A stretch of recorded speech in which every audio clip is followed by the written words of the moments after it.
projete agora, depois nós vamos projetar, mas eu quero que você abra a sua Bíblia agora, amém? Nesse primeiro tempo, abre aí o seu aplicativo, não corra na tentação de olhar o WhatsApp, nem Instagram, mas se você tiver só com o celular, abre o seu aplicativo, se você tiver com sua Bíblia de papel, em Romanos capítulo 8.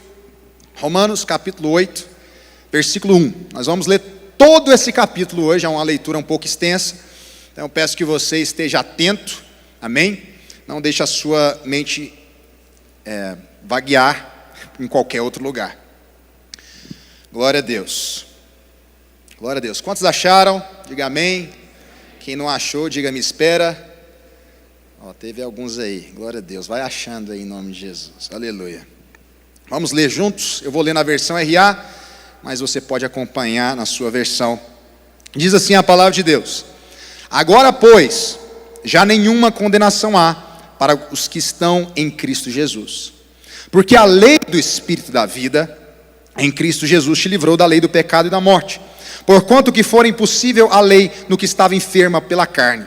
Isso fez Deus enviando o seu próprio Filho em semelhança de carne pecaminosa. E no tocante ao pecado, e com efeito condenou Deus na carne o pecado, a fim de que o preceito da lei se cumprisse em nós, que não andamos segundo a carne, mas segundo o Espírito. Porque os que se inclinam para a carne cogitam das coisas da carne, mas os que se inclinam para o Espírito, das coisas do Espírito. Porque o pendor da carne dá para a morte, mas o do Espírito para a vida e paz. Por isso o pendor da carne é inimizade contra Deus, pois não está sujeito à lei de Deus, nem mesmo pode estar. Portanto, os que estão na carne não podem agradar a Deus. Vós, porém, não estáis na carne, mas no Espírito, se de fato o Espírito de Deus habita em vós. E se alguém não tem o Espírito de Cristo, esse tal não é dele.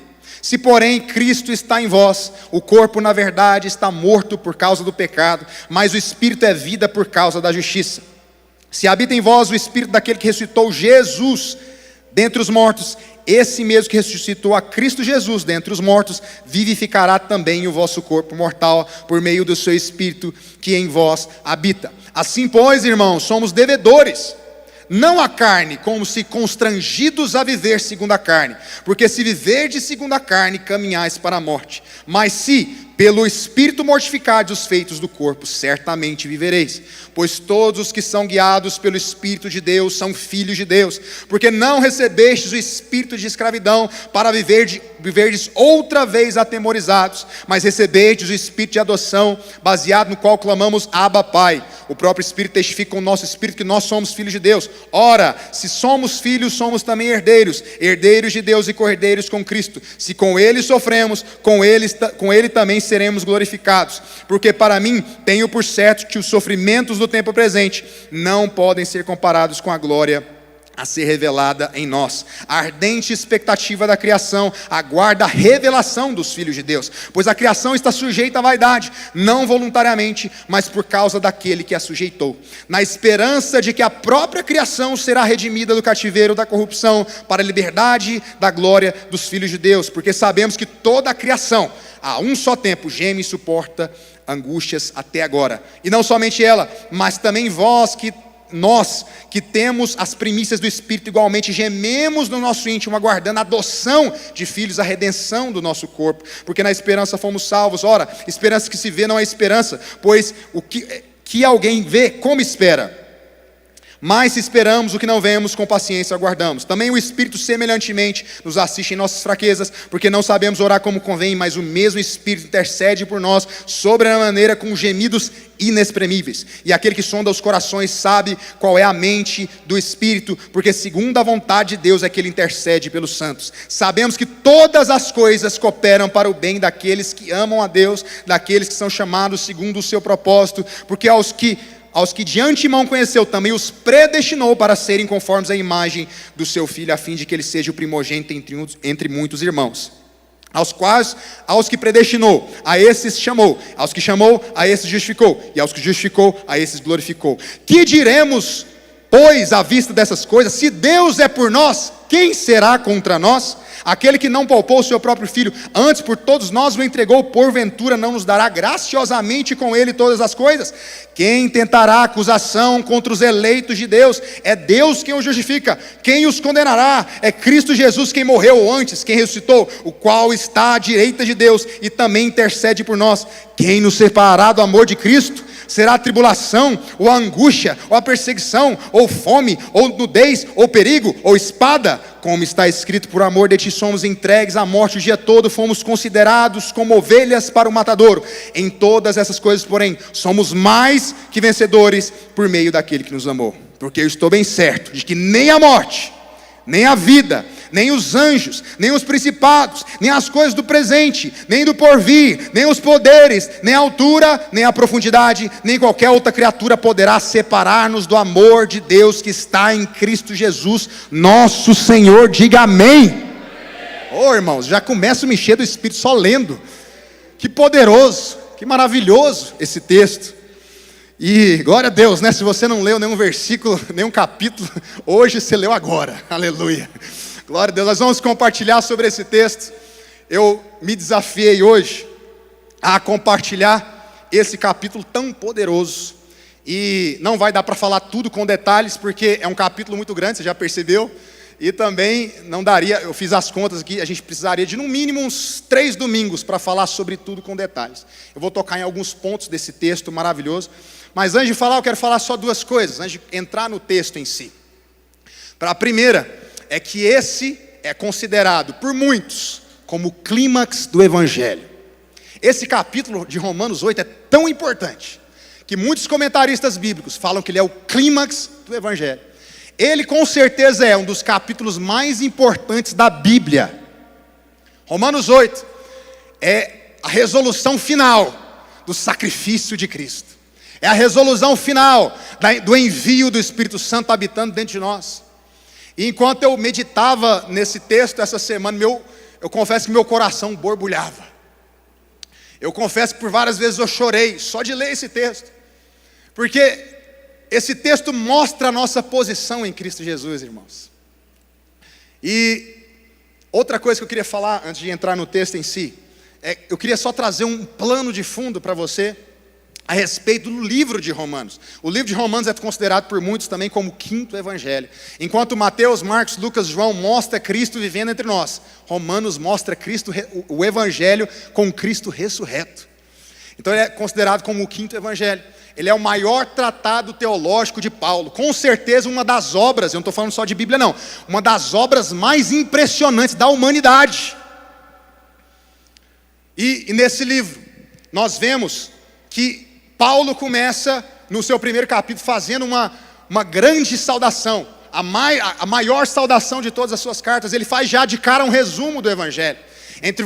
No capítulo 1, do versículo 1 ao versículo 17, Paulo resume o Evangelho que ele vai explanar, e ele mostra o desejo de estar com os romanos.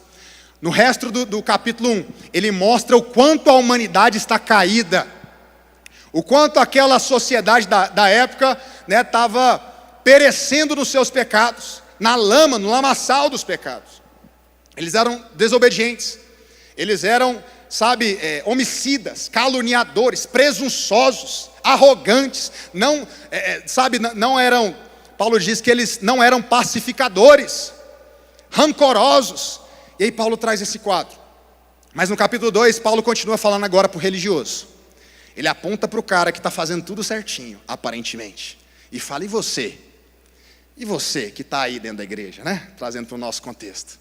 Você acha que você vai escapar da ira de Deus só porque você é engomadinho? Só porque você é religiosinho? Só porque você faz tudo certinho, levanta a mão na hora do louvor? Não, porque muitas vezes você peca no oculto.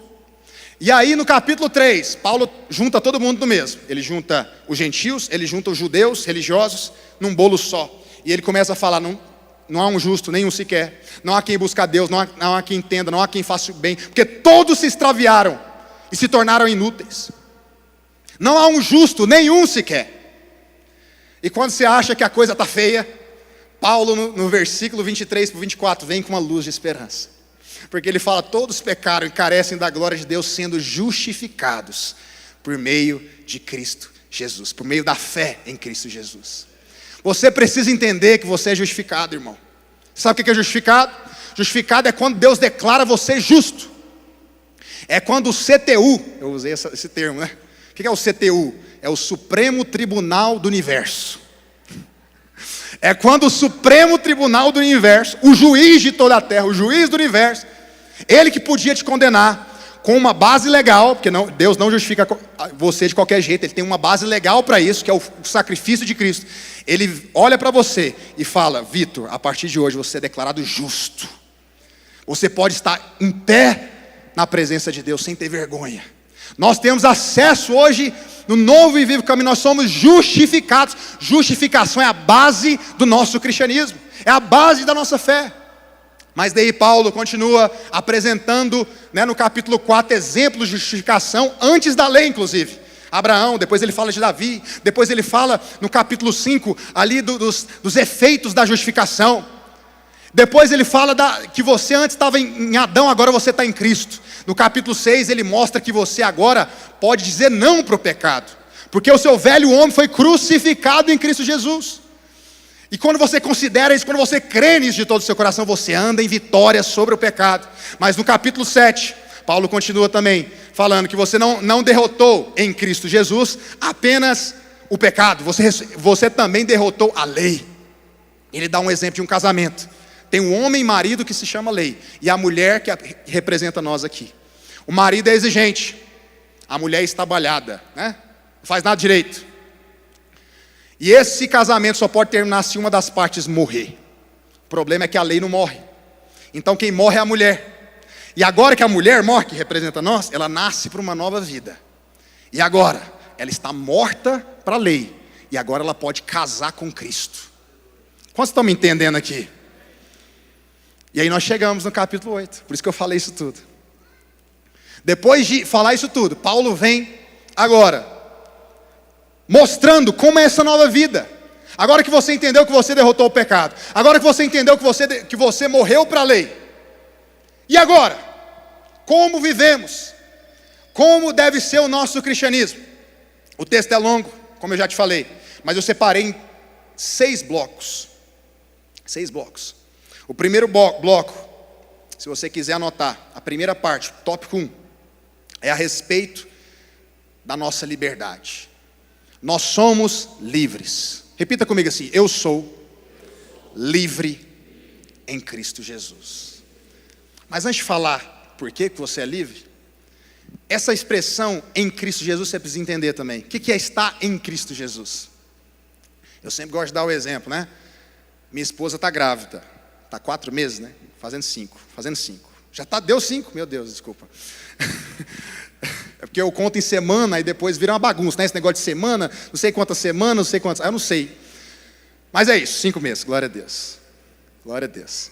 Então, a Vanessa está grávida do bebê que ainda nós não colocamos o nome, estamos pensando ainda, com 5 meses.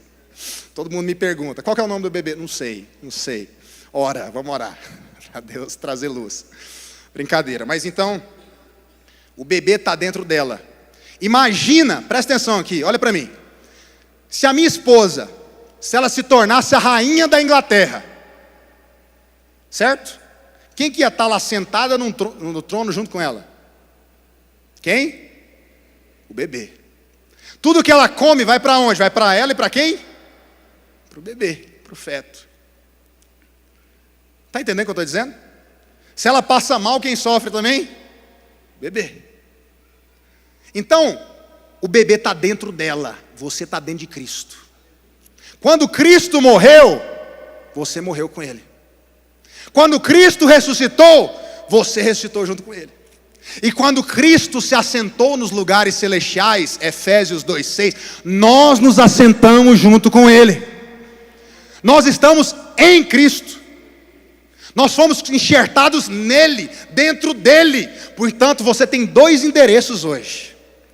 Seu endereço, um é Goiânia, às vezes tem gente de outra cidade aqui, não, é Brasil, vamos colocar o Brasil. Um endereço é o Brasil, o outro é os lugares celestiais. Você tem 2 endereços. Nós somos um ser híbrido. Por quê? Porque nós estamos em Cristo Jesus. Ah, irmão. Nós precisamos entender isso, amém? Eu estou explicando isso antes porque nós vamos usar muito essa expressão em Cristo Jesus. Você precisa entender o que é estar em Cristo Jesus. Mas ele diz: nenhuma condenação há para quem está em Cristo Jesus. Como eu já falei aqui, os céus declararam que você é justo. Você não é um descondenado. Entendeu o que eu estou falando? Você não foi, não é que não terminou, ficou algo mal resolvido. Não, você foi declarado justo.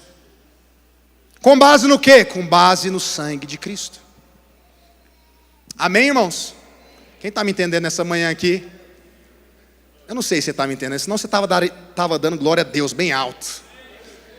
Levante sua mão e fala assim: eu sou livre por causa do sangue de Jesus. Não há, repete mais alto, não há condenação para mim. Eu estou em Cristo. Glória a Deus. Glória a Deus. Glória a Deus. Ele nos declarou livre. Mas a segunda liberdade vem no versículo 2, que ele fala assim: porque a lei da vida em Cristo Jesus te livrou da lei do pecado e da morte. Irmãos, olha aqui para mim. Nós temos duas leis. Nós temos a lei da gravidade. Mas por que um avião não cai? Porque ele está em cima, ele está embaixo de outra lei. Já parou para pensar nisso? Por que um avião não cai no chão? Porque ele está numa lei chamada da propulsão aerodinâmica. Sabe o que acontece? A gravidade ainda existe. Mas como o avião está numa lei superior, ele não pode cair. A lei da gravidade aponta para o pecado, mas a lei da propulsão aerodinâmica aponta para Cristo. E esse avião é Cristo. Você está dentro de Cristo. Aí quando você entra desse avião, você não cai mais. Agora, se você sair do avião é problema. Entende o que eu estou falando? Claro, não tem como sair de Cristo literalmente, mas tem como andar como se não estivesse em Cristo. Quando você vive uma vida de comunhão com Cristo, quando você permanece nele, como Jesus falou, permanecer em mim, você vive uma vida de vitória. Uma vida de vitória, uma vida de santidade, uma vida de ousadia, uma vida de milagres. Quantos creem que Deus tem isso para nós? Mas sabe qual que é o problema? Muitos de nós nos desconectamos de Cristo. Não no sentido posicional, a gente continua lá, mas no sentido relacional. Sabe o que vai acontecer? A lei da gravidade vai começar a entrar em ação. E aqui está a chave, nos versículos 3, ele fala: porquanto que for impossível para a lei, no que estava enfermo pela carne, Deus, enviando seu próprio Filho, semelhante de carne pecaminosa, resolveu, para que o preceito da lei se cumprisse em nós. E ele fala no versículo 5, porque os que se inclinam para a carne, cogitam das coisas da carne, mas os que se inclinam do Espírito, das coisas do Espírito. Sabe qual é a chave para você andar em santidade? Olha para mim, é a sua mente. Quando nós meditamos, quando você pensa, quando você cogita, o que é inclinar? O que é cogitar? É ficar ruminando aquilo. A tendência é que você vai se inclinar para as coisas daquilo que você está cogitando. Se você cogita muito sobre Netflix, notícia ruim, TikTok, tem como inclinar para as coisas do Espírito? Não. Entendeu? Aí às vezes alguém chega: ai pastor, eu estou tão inconstante, eu não consigo levar uma vida de santidade. Aí você vai ver a vida dele. Filho, como é que é seu dia a dia? Você lê a Bíblia, você ora? Não, tem tempo mesmo, né? Pois é. Os que se inclinam para as coisas da carne, cogitam das coisas da carne. Os que se inclinam das coisas do Espírito, das coisas do Espírito. Pense nas coisas do Espírito. Sabe qual que é o segredo de andar no Espírito? E esse é o capítulo de andar no Espírito. É a sua mente. Renove agora a sua mente. Mas mais na frente, em Romanos mesmo, Paulo vai dizer, né? Renove a sua mente. Substitua pensamentos caídos. Resolva a tua vida. Substitua talvez crenças que você tem erradas contra a palavra de Deus. Resolva isso. Começa a cogitar hoje na palavra de Deus, porque é aí que está a chave da vitória. Mesmo em Cristo Jesus, um crente pode andar como derrotado? Infelizmente sim. Infelizmente sim. Um crente pode entrar no estado talvez de cogitar sobre coisa ruim. Mas nessa noite, tome uma atitude. Se posicione, você já é livre, você não vai ser, você já é livre, mas a chave para você andar nessa liberdade é pensar nas coisas do Espírito, amém? Esse é o tópico 1, nós somos livres da condenação, somos livres da lei do pecado e da morte. O tópico 2, você que está anotando, nós somos seres híbridos. Nossa, como assim, Paulo? Seres híbridos, sim. Versículo 6 vai dizer: porque o pendor da carne dá para a morte, mas do Espírito para a vida e paz. Por isso o pendor da carne é inimizade contra Deus, porque não está sujeito à lei de Deus, nem mesmo pode estar. Porquanto os que estão na carne, está falando dos ímpios agora, os que estão na carne não podem agradar a Deus. Vós porém, repita assim comigo, vós porém, não estáis na carne, mas no Espírito, se de fato o Espírito habita em vós. E se alguém não tem o Espírito de Cristo, esse tal não é dele. Se porém Cristo está em vós, o corpo na verdade está morto por causa do pecado, mas o Espírito é vida por causa da justiça. Irmão, sabe, no nosso posicionamento, como eu disse aqui, nós já estamos em Cristo, mas precisamos andar no Espírito. Sabe o que é mais importante do que cair no Espírito? Andar no Espírito. Tem nada de errado cair no Espírito, tá? E quando Ele vier, quando Ele nos visitar, é isso mesmo, nós vamos puxar, nós vamos cair para trás, nós vamos ajoelhar, vamos fazer tudo. Por quê? É maravilhoso, amém? Mas depois que você levantar, ande no Espírito. Ande no Espírito. Essa é a palavra de Deus para nós. Nós somos devedores. Nós somos devedores. Tem duas formas de você dever a alguém. Uma é eu pegar um dinheiro com o Ranieri, né? E aí, essa é uma dívida, né? Eu pego o dinheiro com o Ranieri, e aí quando você está devendo é ruim, né? Porque você não consegue ficar bem com a pessoa enquanto você não paga, fica aquela coisa estranha, e passa da data, fica aquele negócio, né? Essa é uma forma de dever. Mas a segunda forma de dever, vamos supor, o Ranieri é um cara muito rico, glória a Deus, amém? E ele me dá, ele transfere no Pix R$1 milhão para minha conta, amém? Quem queria receber 1 milhão do Ranieri aqui? Aleluia. Só que agora, eu não devo nada monetariamente para o Ranieri. Mas, eu tenho uma dívida de gratidão. Nossa, o Ranieri me abençoou tanto, ele mudou a minha vida. Minha vida financeira, pelo menos, ele mudou. Certo? Quem concorda que se receber R$1 milhão, hoje sua vida muda? Certo? E agora, como é que eu vou ser com o Ranieri? Meu Deus, o Ranieri, eu quero levar ele lá para cá, lavar os pés, né? Quero receber ele com tapete, vem cá, Ranieri, porque eu sou devedor. Mas não é aquela dívida que eu tenho que pagar o dinheiro de volta, não. É porque eu sou grato. Sabe o que a Bíblia está dizendo aqui? Jesus me deu tanto. Deus te deu tanto, irmão. Ele colocou o Espírito Santo dentro de você, a maior riqueza. A maior riqueza que Ele podia te dar. Aí Ele está falando, agora você é devedor. Não andar segundo a carne, mas segundo o Espírito. Irmãos, quando nós paramos para meditar no amor de Deus, na obra da cruz, não tem como nós querermos andar de qualquer jeito. Quando você para meditar, por exemplo, que o Espírito Santo habita em você, não tem como tu andar de qualquer jeito. Aí suponha que eu peguei os R$1 milhão do Ranieri, vou pegar um ônibus, busão, lotado, 6 da manhã. Como é que você acha que eu vou andar com esse R$1 milhão dentro da minha bolsa? Qualquer pessoa que passar perto de mim, opa. Por quê? Porque eu tenho algo precioso comigo. Você já entendeu, né? Você tem algo precioso com você. Você é devedor, irmão, a não andar segundo a carne, mas segundo o Espírito. A maior riqueza não é R$1 milhão, R$1 milhão não é nada.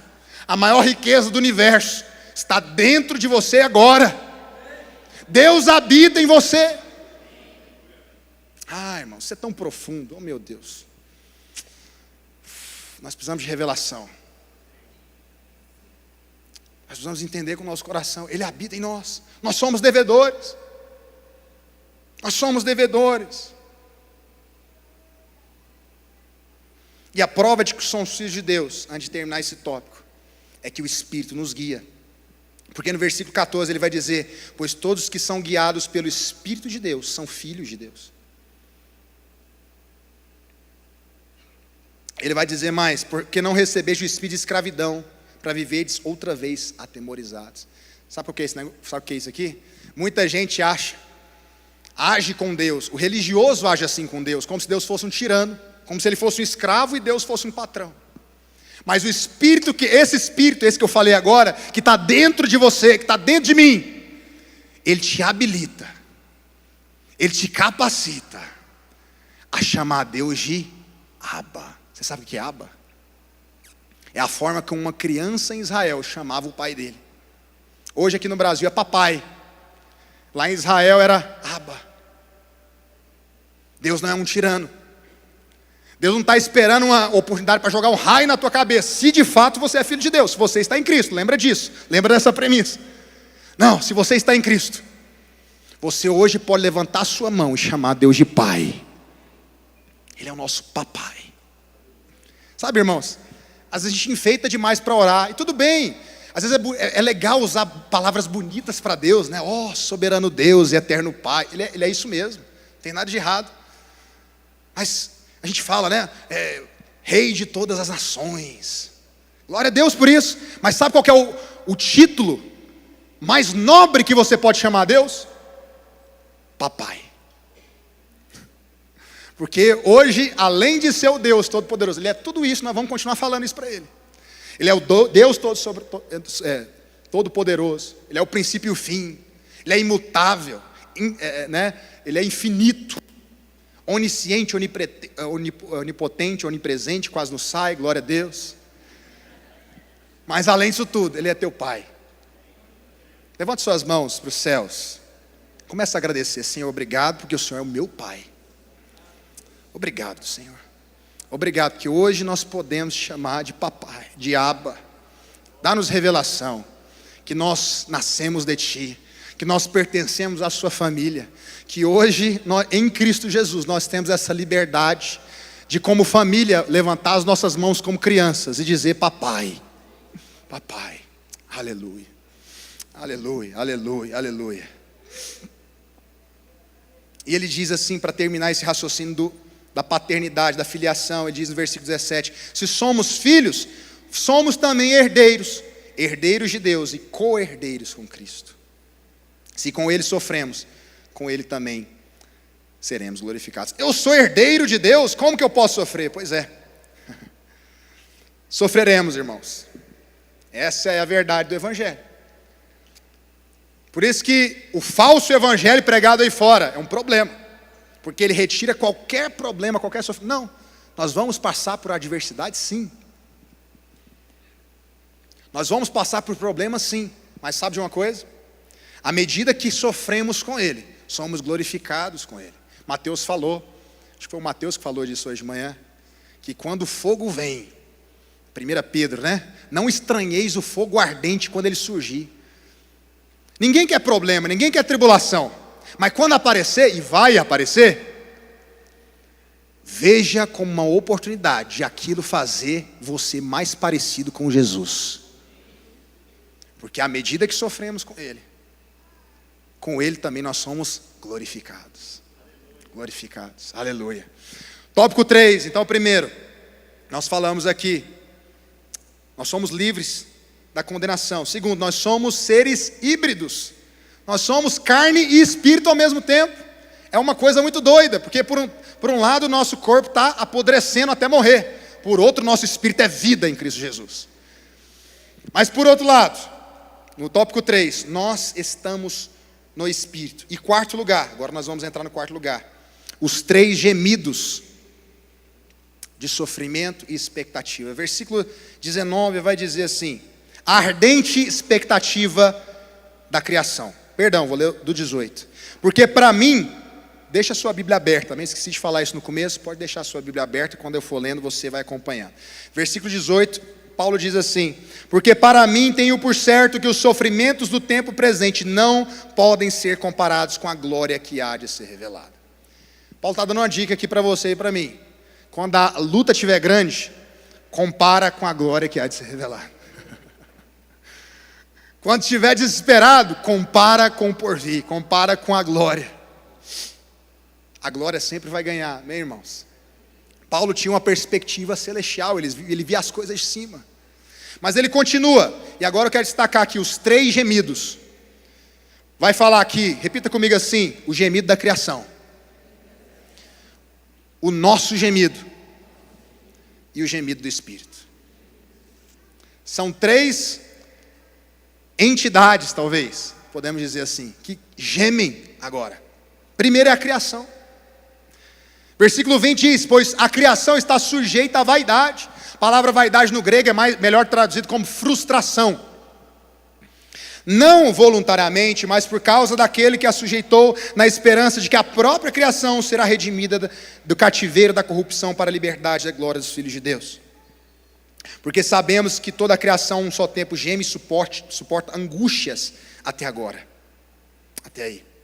Sabe, irmãos, isso é um mistério para nós, mas fala que a criação está gemendo, aguardando a manifestação dos filhos de Deus. Que manifestação é essa? É o dia que Jesus voltar, e nós seremos transformados com o nosso corpo em glória.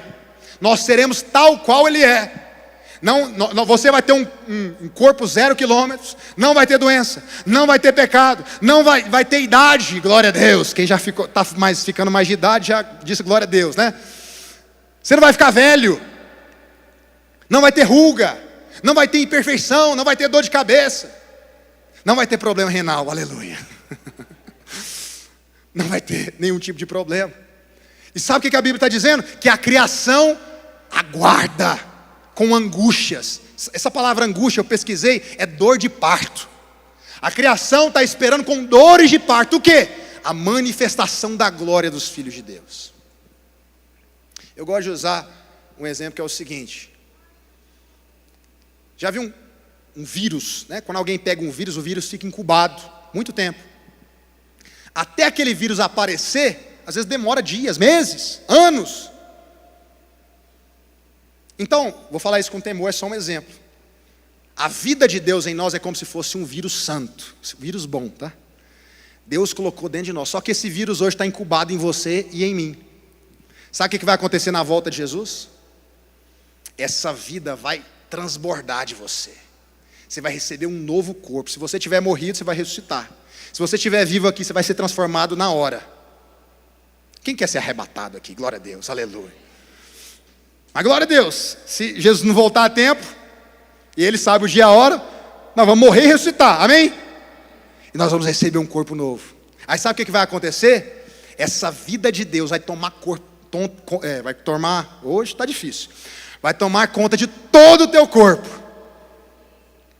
E o seu corpo vai ser tal qual ele é. E aí vão olhar para você, quem que é você? Eu sou o Antônio. Não, você não é Antônio. Você está com cara de outra pessoa. Entende o que eu estou falando? Aí a Bíblia está dizendo o seguinte, que a criação aguarda, geme. E aguarda e tem uma ardente expectativa. Pelo quê? Pela manifestação da glória dos filhos de Deus. Mas a segunda coisa que geme é a igreja. A primeira coisa, a criação. A segunda coisa é a igreja. E diz assim, não somente ela, versículo 23, se você estiver acompanhando, não somente ela, mas também nós, que temos as primícias do Espírito. Igualmente gememos em nosso íntimo, aguardando a adoção de filhos, a redenção do nosso corpo. Sabe, irmãos, já teve dia de eu acordar com saudade não sei do quê. Já aconteceu isso com você? Já aconteceu isso com alguém? Eu estou com saudade do céu, mas eu nunca fui para lá, que negócio é esse? Esse é o gemido dos filhos de Deus. Nós gememos. Nós gememos nas lutas, mas gememos também na expectativa de encontrar com Ele. Essa é uma das provas que você é filho de Deus, inclusive. Você geme. Você assiste o jornal e está tudo normal, esse mundo desse jeito. Pessoas morrendo, crianças sendo abusadas. Está tudo certo. Existe um gemido no teu coração. Existe uma saudade de algo que você ainda não experimentou. Esse é o gemido dos filhos de Deus. É quando você clama, Maranata, a hora vem Senhor Jesus. Isso é um gemido. Nós gememos. Porque nós já temos o quê? As primícias do Espírito. O que são as primícias do Espírito? É um pedacinho do céu dentro de você. Deus vai fazer novos céus e nova terra, mas na verdade Ele já começou a fazer. Por quê? Porque hoje, o mundo jaz no maligno, mas tem um pedaço do céu dentro de ti. Nós temos as primícias. Nós já experimentamos de algumas coisas que vão ser plenas na eternidade. Nós já experimentamos. Os primeiros frutos. A alegria da salvação. Ah, irmão. Precisamos gemer. Até que Ele venha. Não é isso que a música diz? Eu vou clamar. A gente poderia falar, até que Ele venha eu vou gemer. Clamor né, gemido é clamor. Nós desejamos a volta dele. Mas o terceiro gemido, o Espírito geme. Meu Deus. Eu parei para pensar que coisa estranha. O Espírito aqui é o Espírito Santo. O terceiro da Trindade, não terceiro em importância, de jeito nenhum. Eles são iguais, coeternos. Mas Deus está gemendo. E o que Deus está gemendo? Versículo 26, também o Espírito semelhantemente nos assiste na nossa fraqueza, nos ajuda na nossa fraqueza, porque não sabemos orar como convém, você não tem informação de tudo. Talvez você, olha para mim, olha para cá, está orando pelo fulaninho, pelo Joãozinho, né, menina? Jesus, faz o Joãozinho orar por mim, olhar para mim, perdão, e orar comigo também, né? Faz o Joãozinho olhar para mim. Só que o Espírito Santo está lá orando a oração contrária, muitas vezes. Porque o Joãozinho não é de Deus para você. Entendeu o que eu estou dizendo? E você está lá morrendo pelo Joãozinho. Só que o Espírito Santo fala, eu te amo tanto, minha filha, que eu não vou deixar o Joãozinho entrar no seu caminho. Eu estou intercedendo por você. Entendeu? O Espírito Santo nos ajuda por quê? Porque você não tem noção das coisas. Você não sabe do dia da manhã. Você não sabe se talvez o Joãozinho, usando o exemplo aqui, ele é um maluco. Você vai ter um casamento infernal no futuro se você casar com o Joãozinho. E aí o Espírito Santo está fazendo o quê? Está intercedendo. Deus, Pai, livra a Mariazinha do Joãozinho. Eu não vou dar o que ela quer, eu vou dar o que ela precisa. Quem está me entendendo aqui? O Espírito Santo intercede por nós, irmãos. Nós temos um membro da Trindade intercedendo por nós. E tem gente que fala que oração não é importante, né? Até Deus ora. Olha só. Até Deus intercede. E ele ora com gemidos inexprimíveis. Esses gemidos inexprimíveis é como se fosse indizível. Tem 3 hipóteses. Tem muito debate sobre esse texto, mas tem 3 hipóteses. A primeira, gemidos inexprimíveis significa que o Espírito literalmente ora por nós. Certo? Quem está me acompanhando aqui? Segunda hipótese. O Espírito gera em nós uma oração, ele revela ao nosso coração e nós oramos no Espírito. Ou seja, ele nos conduz na nossa vida de oração. Segunda hipótese. Terceira hipótese, oração em línguas. Porque a Bíblia tem base para isso, né? Em 1 Coríntios 14 fala que quando você ora em línguas, você ora a Deus. E qual que você acredita, Paulo César? Nas 3. Eu creio que tanto o Espírito ora por você. Eu creio também que Ele te conduz em oração, né? A Marcelo e Azul estavam falando que antes eles estavam orando aqui, né, para começar o culto, e Deus trouxe a mesma coisa para os dois, não foi isso? Quer dizer, o Espírito ele vai te conduzindo. Já teve vez de eu acordar à noite orando, para orar por alguém, né? Aleatoriamente, 5 da manhã, esses dias aconteceu, umas 2 semanas atrás, acordei 5 da manhã. Geralmente eu acordo lá para 6h30, esse dia eu acordei um pouquinho mais cedo e Deus falou, vai orar, te acordei para você orar. O Espírito intercede por nós e através de nós. E a oração em línguas também, que nós acreditamos, também é uma forma de nós orarmos no Espírito, amém? Em quinto lugar, Deus tem o controle total da nossa vida. Glória a Deus. Quantos creem que isso é bom? Amém? Deus tem o controle total da tua vida. Tem gente que fica com medo. Meu Deus, então não tem controle nenhum. É isso mesmo. Você não tem controle nenhum. Você não consegue acrescentar um dia da tua vida, um côvado da tua existência. A Bíblia diz. Deus tem um controle total. Mas sabe o que é o bom? É porque Deus te ama e Ele é bom. E nós vamos ler os versículos agora. Versículo 28. Ah, como eu amo esse versículo. Sabemos que todas as coisas cooperam para o bem daqueles que amam a Deus, daqueles que são chamados segundo o seu propósito. Sabe o que eu estava meditando antes de vir para cá? Que o ímpio, aquele que não conhece a Deus, até o que é bom se torna ruim na mão dele. Por exemplo, se o ímpio prospera, se ele enriquece, o que vai acontecer? Ele vai começar a idolatrar o dinheiro.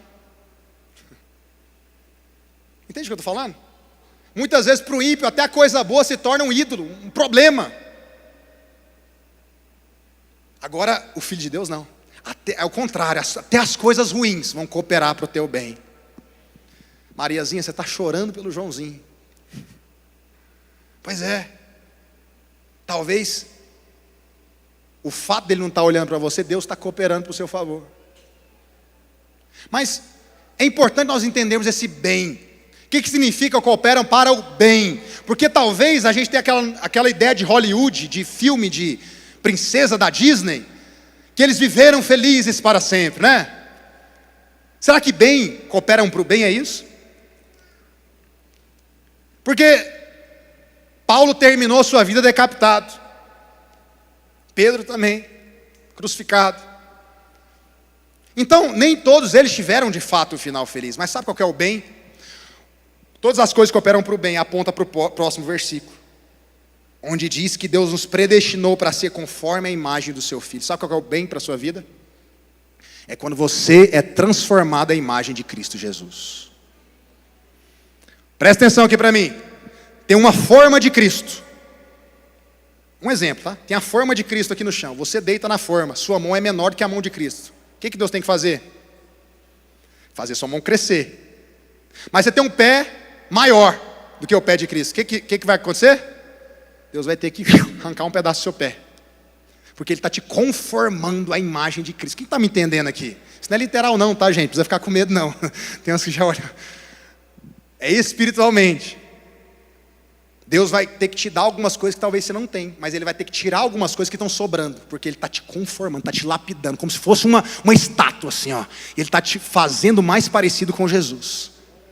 É isso que é o bem. É isso que é o bem. E Ele fala, por conta aos que de antemão conheceu, também os predestinou, para ser conforme a imagem do seu Filho, a fim de que Ele seja o primogênito entre muitos irmãos. João 3,16 vai dizer o quê? Deus amou o mundo. O que mais que deu? Opa, seu filho o quê? Unigênito.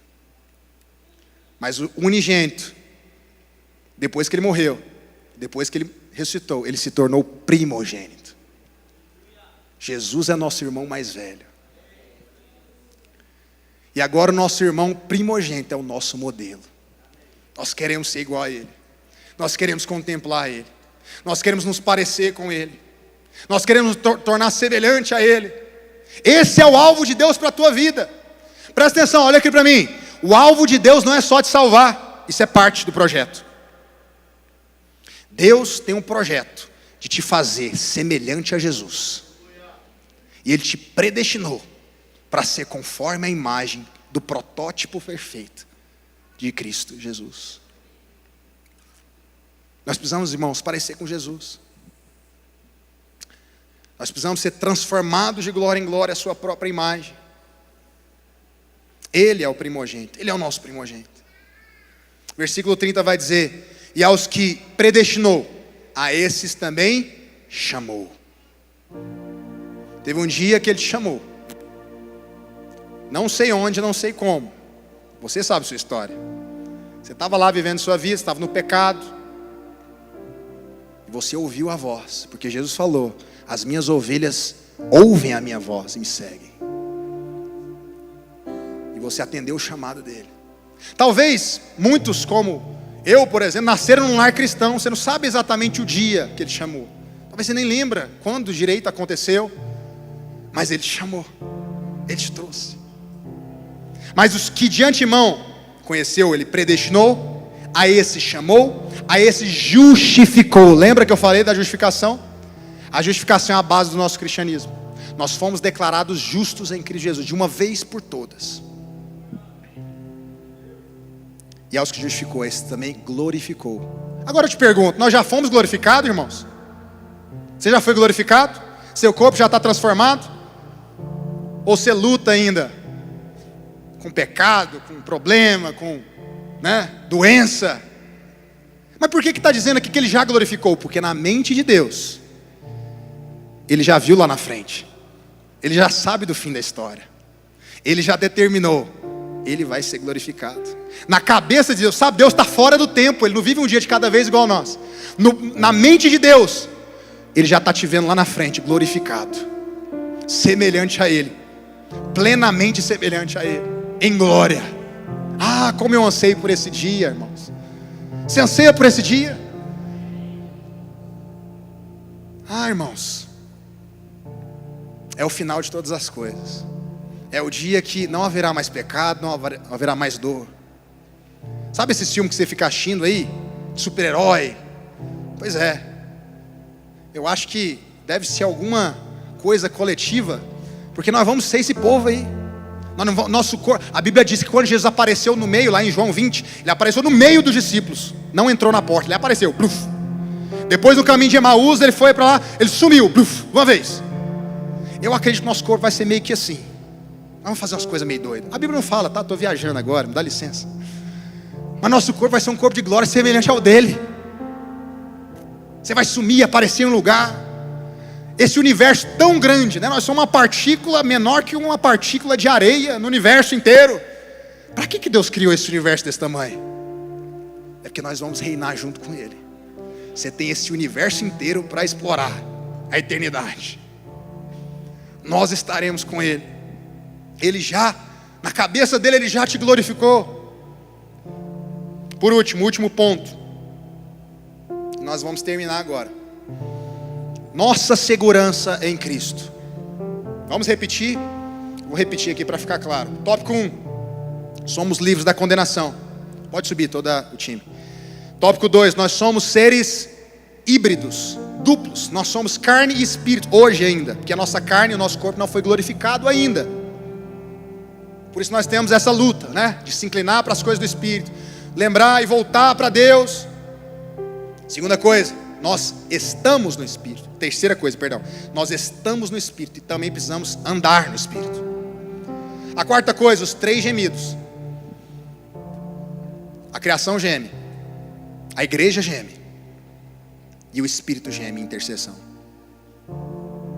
Quinto lugar, Deus tem um controle total da nossa vida. Ele nos predestinou, Ele nos chamou, Ele nos justificou e Ele nos glorificará. E todas as coisas cooperam para o bem disso, para o bem daqueles que amam a Deus e são chamados segundo o seu propósito. Mas a última coisa é a nossa segurança em Cristo. Pode projetar agora versículo 31, por favor. Versículo 31. Pode projetar. Paulo agora vai começar uma série de perguntas. Perguntas retóricas. O que são perguntas retóricas? Você não está esperando, literalmente, você já sabe a resposta. É isso que significa. São perguntas feitas, mas você já sabe a resposta, já está implícita na própria pergunta. Ele vai começar a dizer, pode projetar, Romanos 8, 31. E ele vai começar a perguntar: se Deus, que diremos, pois, à vista dessas coisas?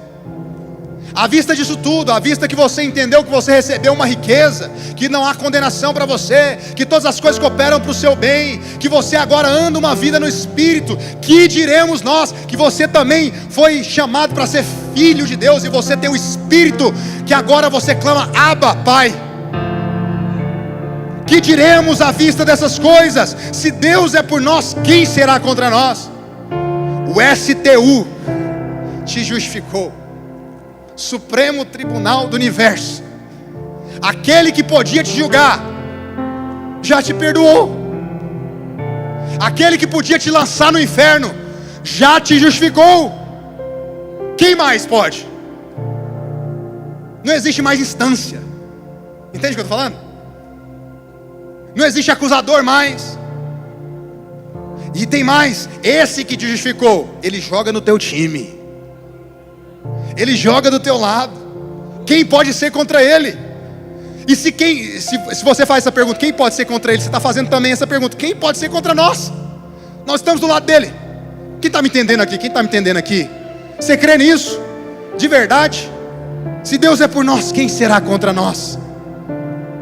Aquele que não poupou o seu próprio filho, antes por todos nós o entregou, não nos dará com ele graciosamente todas as coisas? Esse aqui é um argumento que Paulo usa do maior para o menor. Se o Ranieri me deu R$1 milhão, e depois eu peço emprestado R$10, faz sentido o Ranieri negar? Ele já deu o maior que ele tinha. Entendeu o que eu estou dizendo? Deus deu o melhor que ele tinha. Deus te deu Jesus. Ele vai negar uma cura para ti? Ele vai negar uma oração para ti? Ah, mas nem toda oração que eu faço ela é respondida. Não, Deus responde todas as orações. Só que talvez Deus não faz do jeito que você quer, é diferente. Mas Deus responde todas as tuas orações. Sabe por quê? Porque se Ele não deu, se Ele não poupou o filho dele, Ele vai te poupar outra coisa. Aí ele continua, versículo 33, pode ir passando aí. Quem tentará acusação contra os eleitos de Deus? É Deus quem o justifica. Se Deus te justificou, faz sentido alguém te acusar. E até pode ser que alguém te acuse, mas a acusação cai por terra. Não faz mais sentido. O nome diabo, não sei se você já parou para ver isso, a palavra diabo significa acusador. É isso que significa, diabolos, no hebraico. Faz sentido o diabo chegar para Deus te acusando? Não. Toda acusação caiu por terra na cruz. Sabe por quê? Porque é Deus quem te justificou. É aquele que poderia, o juiz que te justificou. Aquele que poderia te negar. O promotor não tem vez mais. Uma vez que você tem o juiz que é Deus te justificando, e você tem um advogado do seu lado, Cristo Jesus. É o que vai dizer no próximo versículo 34. Quem os condenará?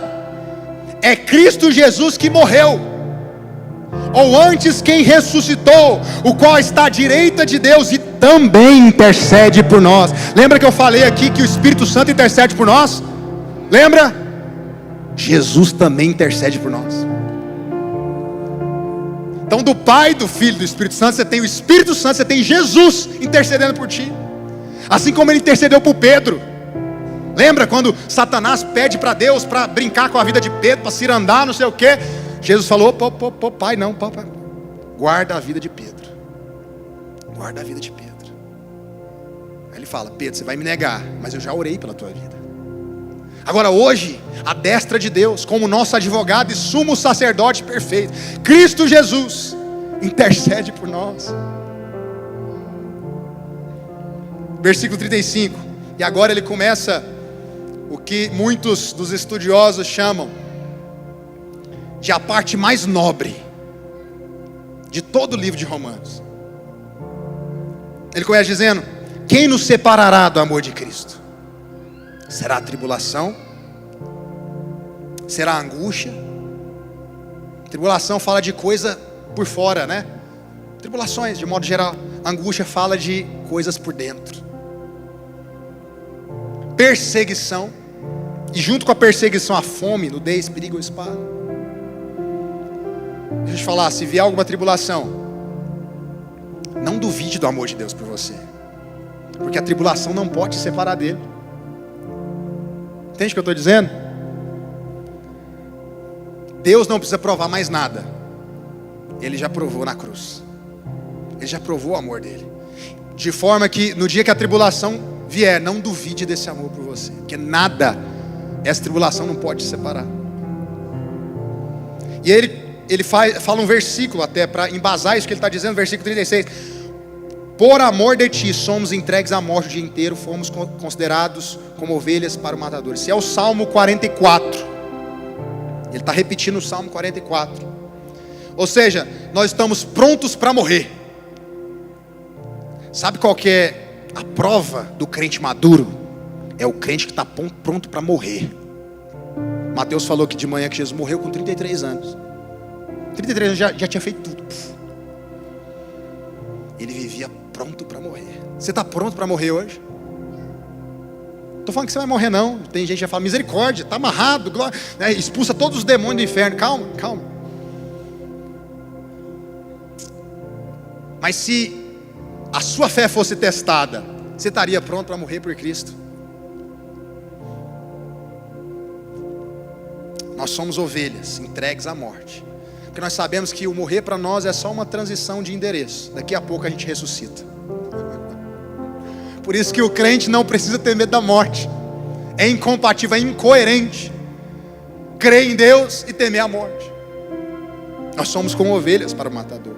Em todas essas coisas somos mais que vencedores por meio daquele que nos amou. Sabe o que é o mais que vencedor? Eu gosto de dar esse exemplo, né? Você tem a Azul e o Marcelo. Então o Marcelo, ele é vencedor. Por quê? Porque o Marcelo sai para trabalhar, ele sai para caçar, ele sai para fazer grana, e para cuidar de casa e blá blá blá. Mas a Azul e a Alice são mais que vencedoras, porque elas só desfrutam. Aleluia. Meu marido está vindo trazer a provisão. Cristo é vencedor. Ele é vitorioso. Nós não cantamos aqui, vitorioso és, não é isso? Ele venceu na cruz. Nós somos mais que vencedores. Sabe por quê? Você não tem que fazer mais nada. Está consumado. Tetelestai. Só tem que receber, levantar as suas mãos e falar, obrigado, Senhor, eu recebo esse presente. E por último, para nós fecharmos, porque eu estou bem certo.